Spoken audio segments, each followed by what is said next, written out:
Assalomu alaykum hammaga. Bugungi videoda sizlarga o'zingizni shaxsiy sahifangizni, ya'ni o'zingiz haqingizdagi biografiya yoki oilangiz haqidagi biografiyani internetda, Google'da chiqadigan qilishni ko'rsataman. Buning uchun siz albatta videoga like bosib, kommentariyaga bu narsa yozib qoldiringlar. Men esa boshladim. wikipedia.uz saytiga kirganingizdan keyin pastroqqa tushsangiz sozdать новые страницы degan bo'lim bor. Mana shu pastki sahifada ikki xil varianti bor sahifa yaratishni. Birinchisini bosamiz. Biz birinchi variant orqali sahifa yaratishni tanlaymiz va sahifa nomini yozamiz. Bu sahifa nomi Google dan qidirganingizda birinchi bo'lib chiqadi.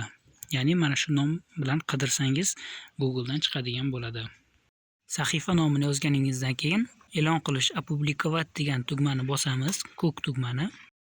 Sahifani e'lon qilganingizdan keyin o'sha yerda sahifadagi ma'lumotlarni kiritishingiz mumkin. Uni HTML tarzida ham kiritishingiz mumkin yoki shundoq yozib ham.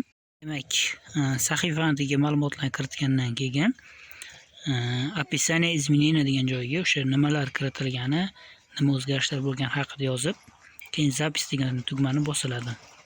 Запись degan tugmani bosganingizdan keyin sahifa yaratiladi va o'sha sahifa nomi bilan internetdan qidirsangiz, ya'ni Google yoki Yandexdan ushbu sahifa chiqib keladi. Ushbu saytdan o'zingizni shaxsiy Wikipediyangiz sifatida foydalanishingiz mumkin.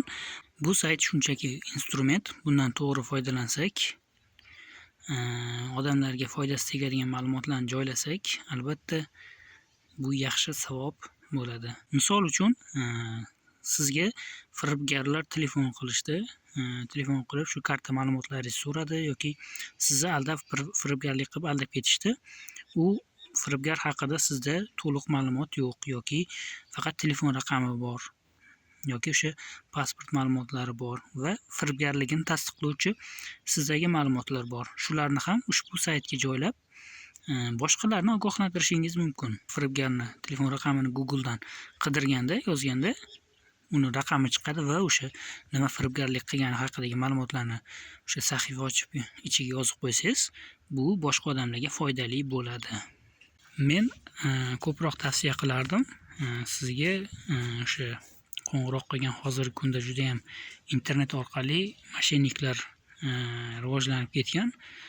Shularni ma'lumotlarini, telefon raqamlarini joylab, milliy bir publik, ya'ni ochiq baza shakllantirsak, bu saytdan tijoriy maqsadda ham foydalansa bo'ladi. Misol uchun, sizning korxonangiz bor va u haqida hali veb-saytlar yoki ijtimoiy tarmoqlar yuritmagansiz.